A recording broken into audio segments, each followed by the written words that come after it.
Il 25 dicembre 1989, a Turgoviste, in Romania, rappresenta una data che rimarrà impressa nella memoria storica di quella nazione, segnando uno dei momenti più drammatici e decisivi della sua recente storia. In quel giorno, mentre le famiglie romene si riunivano per celebrare il Natale, con le loro tradizioni, le luci e le speranze di un nuovo anno, una scena ben diversa si svolgeva in un angolo meno visibile del paese. Nel cortile di un'installazione militare, una donna si avviava lentamente, con passo deciso, verso il suo destino finale. Elena Targușeanu, una figura il cui nome era diventato sinonimo di paura e di potere assoluto, si avvicinava alla sua esecuzione, ignara che quei minuti sarebbero stati gli ultimi della sua vita terrena. In quell'istante, decine di colpi di arma da fuoco risuonarono nell'aria gelida e silenziosa, spezzando il silenzio con un fragoroso clangore di proiettili che si dispersero in un'atmosfera di freddo intenso. La Dama di Ferro, nota per il suo ruolo di pioniera del comunismo e per aver terrorizzato milioni di uomini e donne attraverso decenni di oppressione, crollava infine sotto il peso di un giudizio rapido e inesorabile. Ella, così temuta e influente, si trovava ormai priva di vita, il suo volto segnato dall'ultimo respiro. Elena non era semplicemente la consorte del dittatore Nicolae Ceausescu, con cui aveva condiviso una vita dedicata alla costruzione di un regime di ferro. Nel corso di 24 anni era stata considerata la seconda figura più potente di tutta la Romania, una donna che, con mano ferma e decisione brutale, aveva preso decisioni che avevano distrutto intere vite e spezzato famiglie intere. Con un'intelligenza acuta e una determinazione senza pari, aveva contribuito a forgiare un impero di paura, di oppressione e di controllo assoluto, accanto al marito, a volte anche più influente di lui. Ma cosa aveva fatto di così terribile questa donna da meritarsi un processo così rapido e una condanna così definitiva, senza neanche il diritto a un giusto processo? Quale azione o decisione estrema aveva compiuto per essere giunta a questo epilogo tragico, che nessuna clemenza le fu risparmiata? Come è stato possibile che una donna apparentemente comune, cresciuta in un'epoca di grandi turbolenze, si trasformasse in una delle dittatrici più odiate e temute d'Europa? Restate con noi fino alla fine di questa narrazione, perché scoprirete come Elena reagì nel momento in cui vide i soldati puntare le armi contro di lei. E ascolterete la frase sconvolgente che gridò nel suo ultimo istante di vita. Un'espressione che racchiude tutta la sua paura, rabbia e rassegnazione. Prima di iniziare, vorremmo condividere un pensiero importante. Siamo in cammino verso l'obiettivo di 1 milione di iscritti. Sembrava un traguardo lontano, quasi irraggiungibile, ma con il vostro aiuto e il vostro supporto costante possiamo raggiungerlo insieme. Invitiamo ciascuno di voi a presentarsi, a lasciare il proprio contributo e a sentirsi parte di questa grande storia che attraversa un capitolo cruciale della storia romena e europea. La Romania, dopo la fine della guerra e la caduta del regime comunista, si trovava a dover affrontare un periodo di profonda trasformazione e di incertezza politica.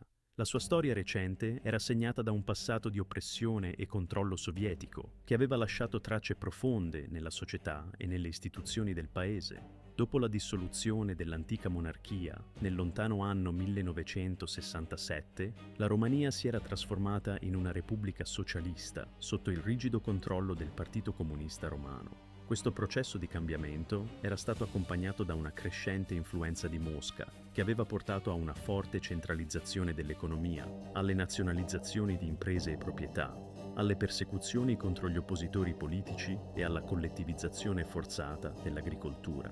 Un clima di instabilità, repressione e paura si era instaurato nel paese, dando vita a figure emergenti come Nicolae Ceausescu, che si era distinto all'interno. O nome de Helena figurava de maneira constante em todos os materiais oficiais que eram produzidos e distribuídos pelo regime. Uma presença que parecia praticamente onipresente em cada documento, anúncio ou campanha propagandística. Sua figura era tão amplamente divulgada que, ao lado de Nicolae, seu retrato era exibido em repartições públicas, escolas, hospitais e outros espaços de contato direto com a população, como se fosse uma imagem inseparável do próprio Estado. Essa estratégia de exaltação fazia com que ela fosse frequentemente referida como a mãe do povo, uma figura materna idealizada que simbolizava cuidado, proteção e liderança benevolente. além de ser reconhecida como uma cientista de renome internacional. Outros títulos pomposos e grandiosos eram atribuídos a ela, como se fossem parte de um projeto cuidadosamente planejado para criar uma verdadeira veneração ao seu nome, uma espécie de culto à personalidade que se manifestava de forma ostensiva e sistemática. Contudo, por trás dessa imagem cuidadosamente construída, muitas das alegações e símbolos que a cercavam eram, na realidade, fabricados artificialmente, uma encenação meticulosamente orquestrada para promover uma figura que, na verdade, tinha pouco ou nenhum respaldo na realidade factual. Helena era constantemente apresentada como uma química brilhante, uma autoridade científica de renome mundial, alguém que tinha contribuído de maneira significativa para o avanço da ciência, o que ajudava a solidificar sua imagem de intelectual de destaque no cenário internacional. No entanto, investigações subsequentes revelaram uma verdade bastante diferente. Muitos de seus títulos acadêmicos, que pareciam atestar sua competência e prestígio, na verdade tinham sido forjados ou concedidos de forma indevida, sem que ela tivesse realmente conquistado esses diplomas por méritos próprios. Esses títulos eram resultado de um sistema político que estimulava a adulação e a obediência cega ao regime, premiando aqueles que se mostravam leais à linha oficial, independentemente do esforço ou do reconhecimento verdadeiro na área científica. Além do aspecto acadêmico, Helena era conhecida por sua arrogância, uma característica que se manifestava claramente em seu comportamento, muitas vezes demonstrando desprezo pelos intelectuais que questionavam ou desafiaram sua autoridade. Sua postura era marcada por um autoritarismo que se estendia às decisões do governo, onde ela tinha controle direto sobre várias áreas estratégicas, influenciando e participando ativamente das questões políticas internas e externas do país, moldando o destino da Romênia de maneira decisiva. Para muitos, Helena representava, na prática, a verdadeira segunda figura de comando do regime, não apenas como esposa de Nicolae, o ditador, mas como uma verdadeira autora das políticas e ações do governo, uma figura de poder que operava nos bastidores, mas com uma influência que ultrapassava a de muitos ministros ou oficiais de alta patente. Assim, o regime de Nicolae e Helena tinha uma forte sensação de controle absoluto, uma estrutura onde ambos pareciam compartilhar uma mesma sede de poder, consolidada por uma combinação de medo, lealdade e manipulação política. Após a Segunda Guerra Mundial, a situação na Romênia, assim como em vários outros países da Europa Oriental, mudou drasticamente.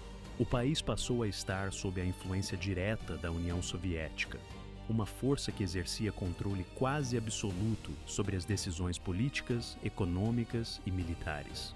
Em decorrência dessa nova realidade, o rei Miguel I foi forçado a abdicar do trono em 1947, culminando na transformação do país em uma república popular comunista, uma nova estrutura de poder que substituiu a monarquia tradicional por um sistema baseado na ideologia soviética.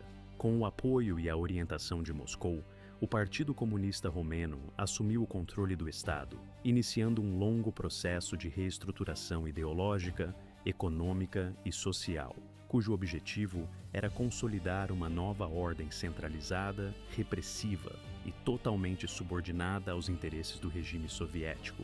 Nesse processo, a repressão política se intensificou e qualquer forma de oposição foi sistematicamente eliminada, criando um ambiente de medo e controle absoluto.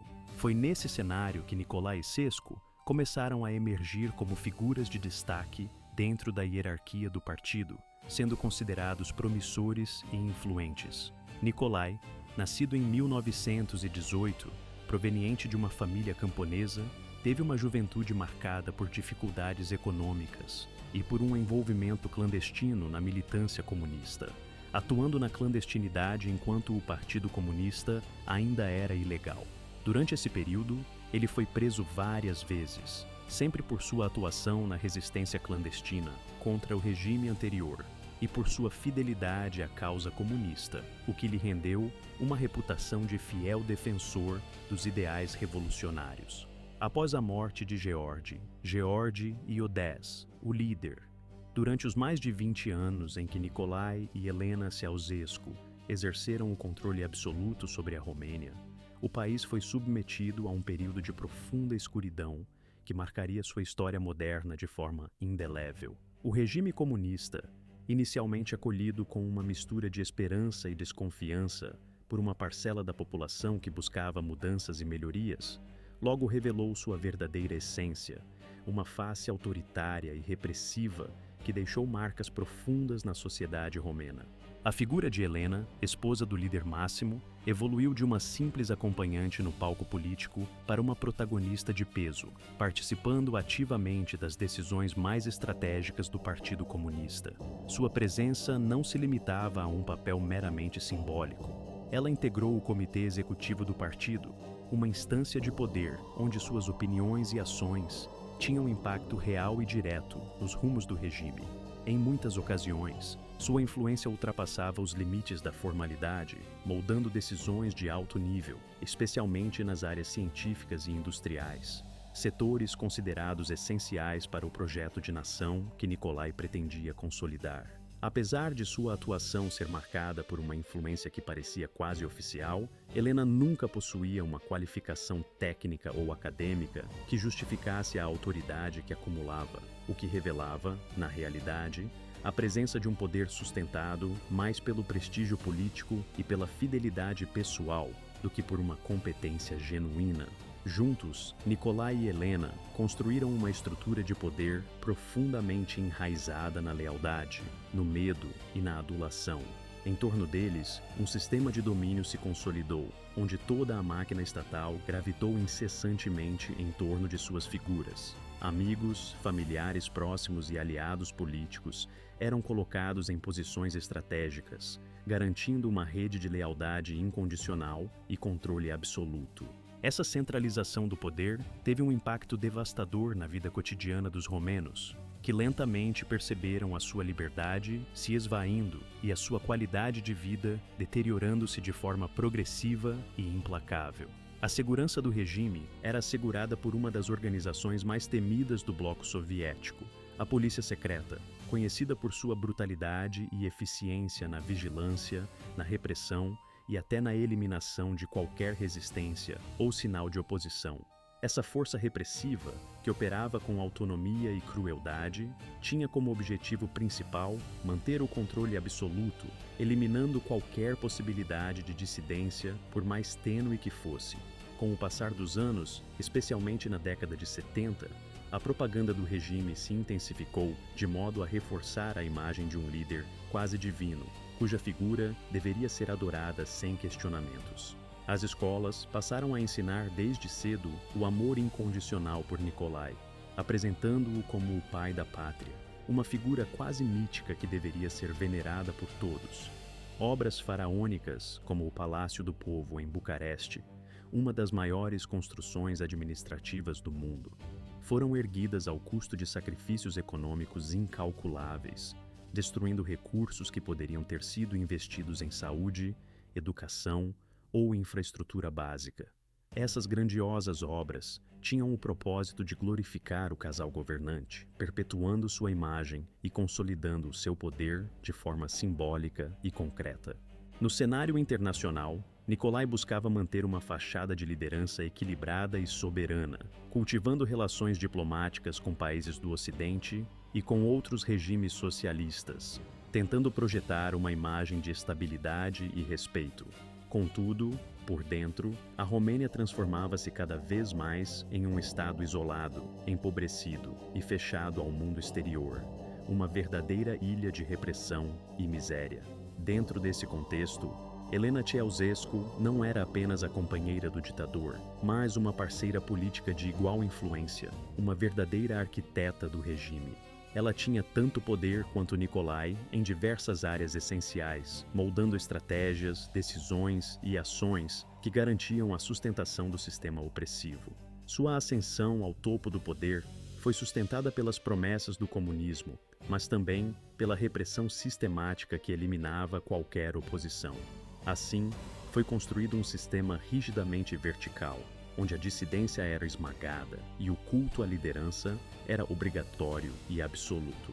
Com o tempo, o governo de Nicolae e Helena Ceausescu se consolidou como um dos mais repressivos da Europa Oriental, plantando as sementes de uma rebelião popular que, anos mais tarde, viria a derrubar toda uma estrutura de poder que eles haviam erigido com décadas de controle, propaganda e medo. A história dessa ascensão não é apenas a narrativa de dois indivíduos que alcançaram o topo do poder, mas uma reflexão de um período em que a ideologia foi empregue. A promessa de um futuro socialista próspero e cheio de esperança, que prometia transformar a Romênia em uma nação forte, moderna e igualitária, foi rapidamente substituída por uma dura e desoladora realidade marcada por extrema miséria, constante medo e isolamento quase completo do restante do mundo. O que antes parecia uma visão de progresso e justiça social se revelou uma ilusão, enquanto o povo enfrentava condições de vida cada vez mais difíceis e uma atmosfera de opressão total. Sob o regime de ditadura, a Romênia tornou-se, acima de tudo, um estado policial, onde a liberdade individual foi severamente restringida, e o medo permeava cada aspecto da vida cotidiana. O aparato repressivo, liderado pela polícia secreta do regime, era temido por todos, operando com poderes quase ilimitados e sem escrúpulos. Durante o auge de suas atividades, estima-se que havia, no país, um informante para cada 30 cidadãos, criando uma atmosfera de desconfiança e paranoia que tornava impossível confiar em alguém, até mesmo dentro de casa. Essa rede de espionagem e denúncia fazia com que as relações familiares, de vizinhança e mesmo de trabalho se tornassem fontes constantes de insegurança, pois qualquer suspeita de oposição ao regime ou crítica velada poderia levar à prisão, tortura ou desaparecimento súbito de uma pessoa. O medo constante era uma presença diária que moldava o comportamento de todos, e a vigilância total se instaurava de forma silenciosa, mas implacável. Os meios de comunicação, controlados rigidamente pelo governo, eram instrumentos de propaganda que serviam para enaltecer as realizações do casal Ceausescu e do partido no poder, distorcendo ou omitindo por completo qualquer notícia que pudesse prejudicar a imagem do regime. Jornais, rádios e canais de televisão funcionavam como ferramentas de manipulação, propagando uma narrativa oficial que exaltava o que os líderes consideravam conquistas, enquanto escondiam a dura realidade do povo. A liberdade de informação era quase inexistente, e qualquer tentativa de questionar o sistema era sufocada pelo controle absoluto sobre o conteúdo veiculado. As informações sobre o que acontecia no resto do mundo eram distorcidas ou completamente omitidas, criando uma bolha de isolamento onde a população permanecia alheia às mudanças e eventos globais. Livros e filmes eram meticulosamente censurados, com uma rígida fiscalização que eliminava qualquer obra que pudesse oferecer uma visão crítica ou alternativa à doutrinação oficial. Assim, a liberdade de expressão se tornava uma exceção, uma possibilidade quase inexistente na rotina diária dos romenos. O sistema educacional, por sua vez, era utilizado como ferramenta de doutrinação, desde a infância, para inculcar a ideologia do regime e promover a lealdade absoluta ao partido e ao casal Ceausescu. A cultura romena, que durante séculos havia sido um patrimônio de identidade e resistência, foi lentamente sufocada, substituída por uma narrativa oficial que privilegiava a submissão e o culto ao líder. Essa política de repressão cultural e intelectual visava apagar as raízes e tradições do povo, substituindo-as por uma visão de mundo alinhada aos interesses do regime autoritário. Além da repressão política e ideológica, a década de 80 foi marcada por um colapso social e econômico de proporções dramáticas. Nicolae Ceausescu, determinado a quitar integralmente a dívida externa do país, implementou um programa de austeridade severo que agravou ainda mais a crise instalada.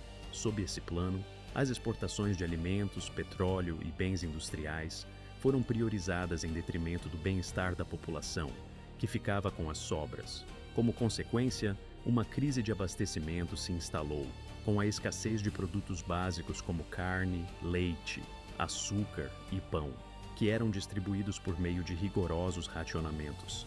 A energia elétrica e o aquecimento, essenciais para o conforto e sobrevivência, eram interrompidos por horas ou até dias consecutivos, deixando as casas dos romenos sem luz ou água quente, mesmo durante os rigorosos invernos que caracterizavam o clima do país.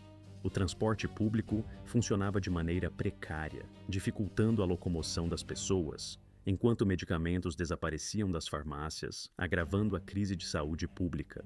As filas intermináveis por alimentos tornaram-se uma rotina comum, uma rotina desesperadora, na qual muitas pessoas aguardavam horas na esperança de conseguir um pedaço de carne, um pouco de óleo de cozinha, ou algum produto básico que pudesse aliviar suas necessidades. As prateleiras das lojas estatais estavam quase vazias, e as famílias viviam sob constante racionamento, lutando para sobreviver dia após dia. Durante o severo inverno romeno, era comum que as casas permanecessem sem aquecimento ou água quente. Mesmo na capital, il controllo sulla vita privata di ogni cittadino si rivelava essere altrettanto oppressivo e invasivo quanto le altre forme di repressione messe in atto dal regime. Nel 2015, il governo di Nicolae Ceausescu emanò una legge che proibiva categoricamente l'interruzione volontaria di gravidanza e l'uso di metodi contraccettivi di qualsiasi tipo. Questa misura rappresentava una parte integrante di una politica statale di crescita demografica forzata e pianificata, volta a incrementare la popolazione senza considerare le volontà e i desideri delle singole donne. La conseguenza di questa legislazione restrittiva si tradusse in un aumento preoccupante e allarmante del numero di donne che, nel tentativo di interrompere gravidanze indesiderate, ricorrevano a cliniche clandestine e spesso non sicure, con esiti tragici e fatali. Molte di queste donne, infatti, persero la vita in ambienti non ospedalieri, in condizioni igieniche e sanitarie deplorevoli, spesso senza alcun supporto medico adeguato. Parallelamente nacquero numerose bambine e bambini che, privi di desiderio o di accudimento, furono abbandonati o consegnati a orfanotrofi gestiti in condizioni di estrema miseria e trascuratezza, spesso in ambienti insalubri e degradanti. Le donne erano costrette a sottoporsi a esami ginecologici periodici e invasivi, spesso sul luogo di lavoro, come se il loro corpo e la loro salute fossero proprietà dello Stato, e la gravidanza veniva addirittura trattata come un dovere patriottico, un sacrificio imprescindibile per il bene della nazione e della sua crescita. Questa ingerenza statale nel corpo e nella vita privata delle persone rappresentò uno dei tratti più crudeli e discriminatori di quell'epoca, lasciando cicatrici profonde nelle generazioni successive. Sul fronte economico, la politica di collettivizzazione forzata dell'agricoltura portò alla distruzione di numerosi piccoli produttori rurali che si videro privati della loro terra e delle loro mezzi di sussistenza. Questa riforma, voluta dal regime, causò il collasso del settore agricolo tradizionale, che fino ad allora aveva rappresentato una delle colonne portanti dell'economia nazionale. La produzione agricola su larga scala, pianificata e gestita dall'alto con obiettivi strettamente burocratici, si rivelò inefficace e scarsamente produttiva, incapace di sostenere adeguatamente la popolazione. La burocrazia eccessiva e opprimente impediva qualsiasi tentativo di miglioramento o innovazione, soffocando le iniziative individuali e le tradizionali pratiche agricole. Anche l'industria, sotto il controllo diretto del partito, risultava inefficiente e intrinsecamente pianificata in modo rigido, con obiettivi e traguardi imposti dall'alto, senza spazio di discussione o di adattamento alle reali esigenze del settore. Il risultato di questa gestione fallimentare fu una economia stagnante, caratterizzata da un settore industriale decadente, infrastrutture obsolete e una popolazione che viveva in condizioni di crescente povertà e privazione. Nel frattempo, la propaganda ufficiale del regime insisteva nel dipingere un'immagine di successo e progresso, presentando la Romania come un paese prospero e indipendente, guidato da una coppia di leader visionari e illuminati. In ogni strada si potevano vedere grandi ritratti di Nicolae Ceausescu e di Helena, la sua consorte, simboli di un'epoca di apparente grandezza. In ogni scuola gli insegnanti pronunciavano discorsi entusiasti, esaltando la saggezza e la lungimiranza dei leader, mentre nelle fabbriche si diffondeva uno slogan che chiedeva ulteriori sacrifici per l'onore della patria. Tuttavia, l'enorme divario tra il racconto ufficiale e la realtà quotidiana diventava sempre più evidente e insopportabile. Alla fine degli anni Ottanta, la Romania si trovava isolata non solo sul piano economico, ma anche diplomaticamente. Mentre altri paesi del blocco sovietico avviavano processi di apertura e riforme come la perestroika in Unione Sovietica e il movimento Solidarność in Polonia, il regime di Ceausescu mantenne una posizione inflessibile, negando qualsiasi bisogno di cambiamento. Il paese si era trasformato in una vera e propria prigione a cielo aperto, dove milioni di cittadini vivevano sotto costante solo il ruolo di Elena Ceausescu nella dittatura comunista rumena fu molto più incisivo e pregnante di quello di una semplice First Lady, come si potrebbe comunemente pensare. Sebbene inizialmente la sua ascesa al potere fosse avvenuta principalmente grazie alla stretta vicinanza con il marito, Nicolae Ceausescu, nel corso degli anni questa figura si trasformò in un elemento centrale e imprescindibile del regime stesso, esercitando un'influenza diretta e determinante su molteplici aspetti della vita politica, economica e scientifica del paese. Elena non fu infatti una figura decorativa di secondo piano, bensì la vera e propria autrice delle politiche autoritarie che dominarono la Romania per diversi decenni, diventando il simbolo tangibile di corruzione, nepotismo e del culto della personalità che caratterizzarono quell'epoca tumultuosa. La sua figura divenne un'icona del sistema, incarnando i vizi e le ingiustizie di un regime oppressivo e autoritario. Nata in una famiglia di contadini poveri, Elena Petrescu ricevette un'educazione formale molto limitata, tipica di chi proveniva da ambienti modesti e privi di risorse. Nonostante questa mancanza di un'istruzione approfondita, la sua ambizione e il desiderio di cambiare il suo destino la portarono precocemente ad entrare nel Partito Comunista, già in giovane età. Nell'1947 anno storico che segnò la proclamazione della Repubblica Socialista Rumena, Elena si unì in matrimonio con Nicolae Ceausescu, il futuro leader del paese. Con il passare degli anni, mentre il marito consolidava la propria posizione all'interno della gerarchia del partito e del governo, Elena lo affiancava con discrezione, rafforzando la propria immagine di donna dedita alla rivoluzione e alla causa comunista. La sua presenza silenziosa e costante contribuì a rafforzare il suo ruolo, preparandola alle future responsabilità di potere. Tuttavia, la vera ascesa di Elena Ceausescu avvenne negli anni 70, quando riuscì ad assumere incarichi di leadership, sia all'interno del governo che del partito stesso. La sua promozione avvenne più sulla base della lealtà incondizionata e della fedeltà personale, piuttosto che per meriti professionali o competenze riconosciute.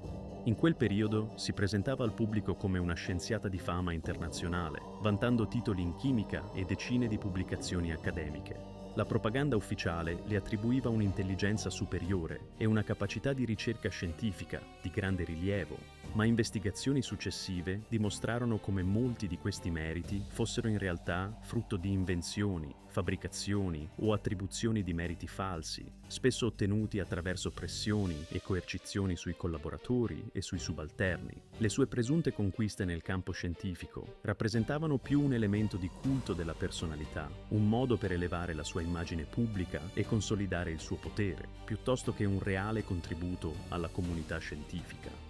Malgrado la mancanza di un'adeguata preparazione e competenza, Elena Ceausescu riuscì a ottenere la presidenza del Consiglio nazionale per la scienza e la tecnologia, un incarico di grande rilievo che le consentì di influenzare direttamente le politiche industriali e scientifiche del paese.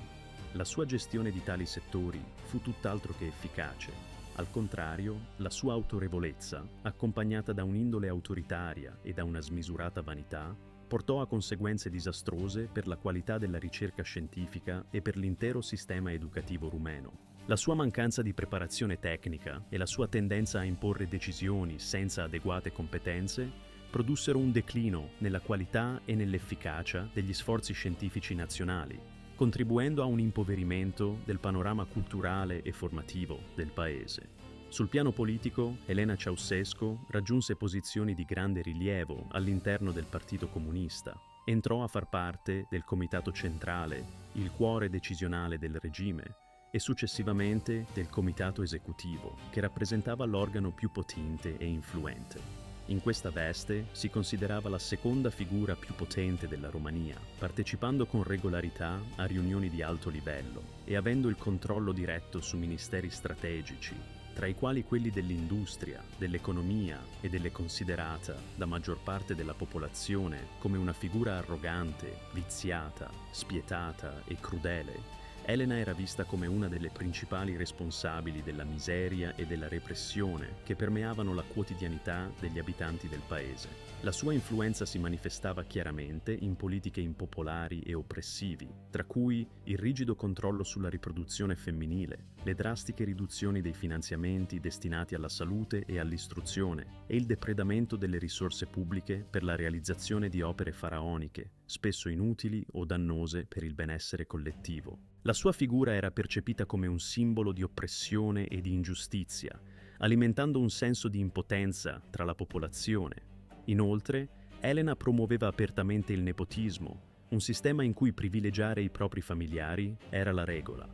Aveva collocato i suoi figli e altri parenti in posizioni strategiche all'interno dello Stato, assicurando così che la sua famiglia mantenesse un ruolo di primo piano nel governo e nell'amministrazione pubblica. Tra questi, il più noto era il figlio Nico, conosciuto anche come Charles Sesco, che arrivò a essere considerato il possibile erede politico del regime. Tuttavia, la sua reputazione pubblica era tristemente segnata da scandali e comportamenti abusivi, che sollevavano sospetti sulla sua affidabilità e sulla sua integrità come futuro leader. Verso la fine degli anni '80, il giudizio e la condanna a morte della coppia al potere furono un evento che segnò profondamente la storia di quel paese, ormai immerso in un clima di miseria, repressione e isolamento internazionale. La nazione, chiamata Romenea, si trovava in uno stato di grave crisi, con il popolo che viveva un'epoca di grande sofferenza. Mentre altri paesi appartenenti al blocco sovietico iniziavano a mettere in atto riforme politiche ed economiche, come la glasnost e la perestroika, per aprire un dialogo con il mondo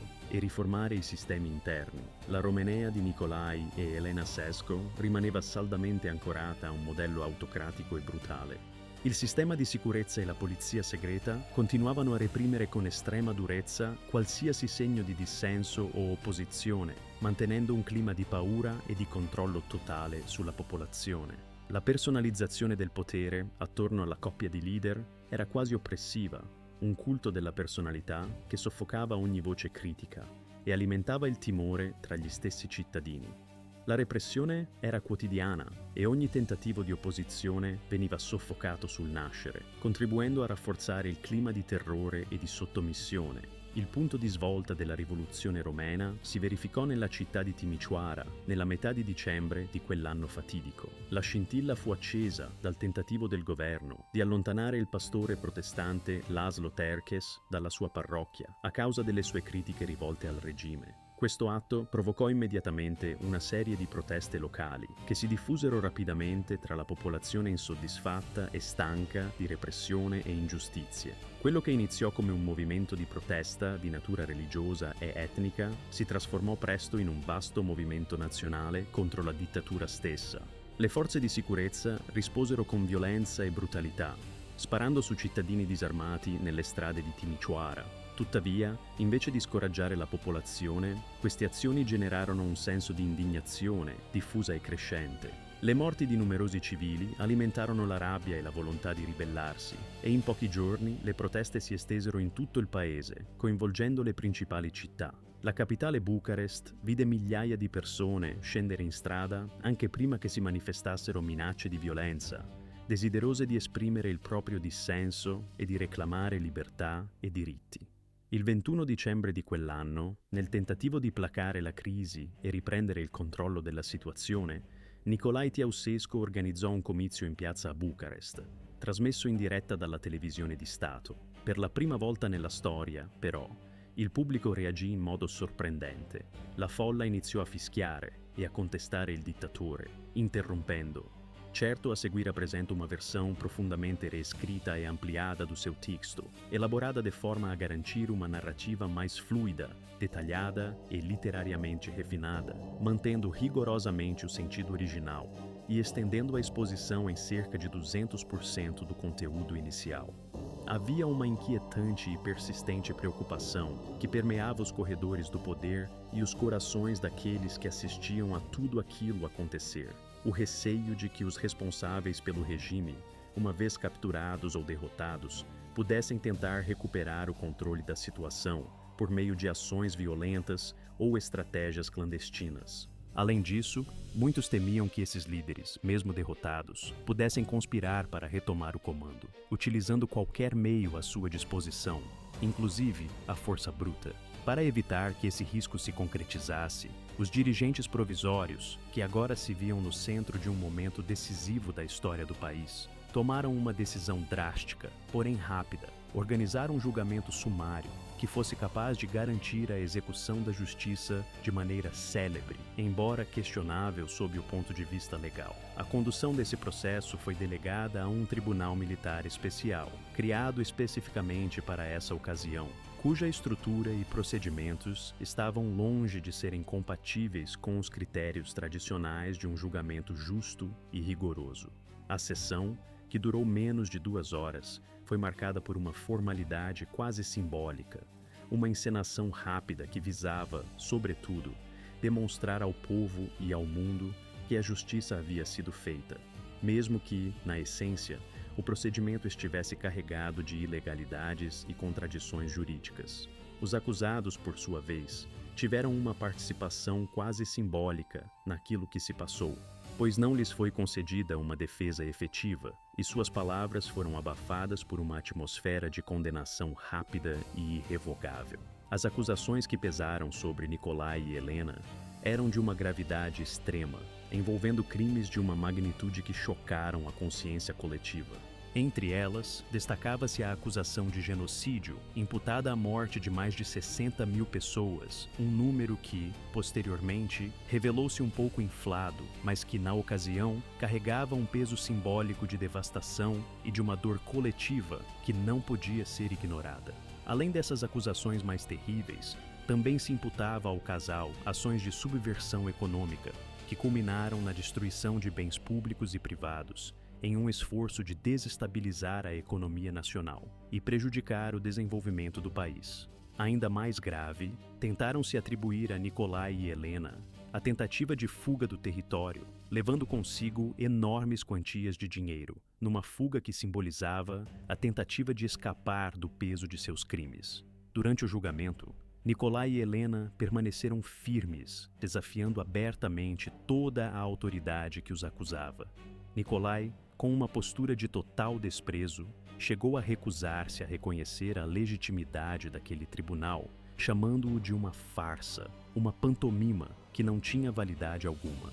Helena, por sua vez, não se conteve e gritou contra os juízes presentes, dirigindo insultos aos que estavam ali para julgá-los, além de negar veementemente todas as acusações que lhes eram imputadas. Ambos, com uma coragem que beirava a insanidade, afirmaram que ainda eram os legítimos líderes da Romênia, mesmo diante de toda a evidência e do peso da história. A cena, marcada por um caos crescente, refletia a tensão, o desespero e a profunda rejeição que ambos sentiam, enquanto acusadores e réus mantinham um silêncio carregado de desprezo e de ressentimento mútuo. Apesar das formalidades mínimas, que pareciam mais uma encenação do que uma verdadeira busca por justiça, a decisão já tinha sido tomada de antemão. O veredicto foi expresso com uma clareza cruel: condenação à pena de morte, por meio de fuzilamento. Sem hesitação, a sentença foi executada imediatamente, numa ação rápida e impiedosa, como uma forma de encerrar aquele capítulo de forma definitiva. O ato de execução foi registrado em vídeo, uma estratégia que visava não apenas cumprir a punição, mas também servir como uma demonstração clara ao povo romeno e ao mundo externo de que o regime, de fato, havia chegado ao seu fim. Essas imagens, posteriormente exibidas na televisão estatal, tinham o objetivo de mostrar que a justiça, embora questionável, tinha sido consumada e que a nova era começava com um símbolo de força e de decisão. Após a leitura do veredicto, Nicolai e Helena foram conduzidos ao pátio da base militar, um local que se tornaria palco de uma cena que, la morte di una figura come Helena Charles Sesco, anche se rappresentò certamente un evento di grande impatto, non pose fine a tutti i problemi che affliggevano il paese. Tuttavia, il suo decesso rappresentò senza dubbio il primo passo di un lungo e complesso processo di ricostruzione democratica, un cammino indispensabile per avviare una trasformazione profonda e duratura della società romena. La rivoluzione romena del 1989, infatti, segnò la conclusione definitiva di un'epoca di oppressione e di regime autoritario, diventando il capitolo finale di quella che era stata la caduta del comunismo in tutta l'Europa orientale. A differenza di altri passaggi pacifici verso la democrazia, come avvenuto in Polonia, nella Cecoslovacchia o in altri paesi dell'est europeo, la Romania si trovò ad affrontare un percorso molto più turbolento, spesso caratterizzato da episodi di violenza e scontri sanguinosi. In alcuni casi, la scelta di abbandonare il regime o fu imposta dall'esterno, o fu il risultato di pressioni interne che lasciarono poco spazio a decisioni pacifiche. E in molti momenti, la transizione si svolse sotto il segno di una violenza che lasciò tracce indelebili nella memoria collettiva. L'immagine della caduta del regime, trasmessa in tutto il mondo, rimane impressa come un simbolo inequivocabile di come si possa porre fine a un'epoca di tirannia. Quel momento cruciale, che vide la fuga del leader e la fine del suo potere, segnò non soltanto la fine di un sistema oppressivo, ma anche l'inizio di un nuovo percorso di speranza e di ricostruzione per un paese che aveva vissuto decenni di repressione. Negli anni successivi, la Romania avviò un processo di democratizzazione complesso e articolato, che prevedeva non solo un cambiamento politico, ma anche una profonda riforma economica, volta a rinnovare le sue strutture e a integrare il paese nel contesto europeo. Ancora oggi, la memoria di quegli eventi e della tragica esecuzione del dittatore e della sua consorte rimane viva nel cuore dell'immaginario nazionale. Essa non è soltanto una testimonianza della fine di un regime oppressivo, ma rappresenta anche un monito costante sui pericoli insiti nel potere assoluto e sulla disumanizzazione che può derivare dall'abuso di tale potere da parte dello Stato. La storia di Elena Ceausescu, in particolare, si configura come il racconto di una donna che, partendo dall'anonimato proletario, riuscì ad ascendere ai vertici di un regime brutale, alimentata dall'ambizione, protetta dalla cultura del culto della personalità e sostenuta dalla repressione sistematica. Divenne così un simbolo di quella forma di potere assoluto che, come tanti altri in passato, alla fine crollò sotto il peso della resistenza di un popolo stanco di soffrire in silenzio. La sua morte, quindi, rappresentò non solo la fine di una persona, ma anche il crollo definitivo di un sistema basato sulla paura, sulla menzogna e sull'adorazione del proprio ego. Proprio come il regime comunista romano, Elena fu abbattuta dall'azione di un popolo deciso a liberarsi dall'oppressione, desideroso di riscattare la propria dignità e di riconquistare la libertà. L'Europa, nel corso della sua storia, ha conosciuto numerosi regimi totalitari e la vicenda di Helena, Nicholas e Algesco rappresenta solo uno tra i tanti esempi di come tali governi possano lasciare un'impronta indelebile nel tessuto sociale e politico di un paese. Tuttavia, quando si parla di dittature crudeli e oppressive, non si può non ricordare anche il regime nazista e le sue ultime fasi, momenti drammatici che hanno segnato in modo indelebile la storia mondiale. Vi siete mai chiesti come fosse la vita all'interno del famoso Führerbunker negli ultimi giorni di Hitler? Chi erano le persone che lo circondavano in quei momenti di crisi estrema?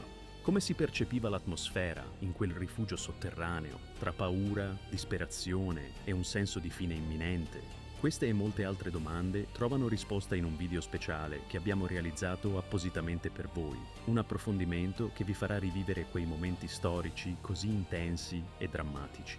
Se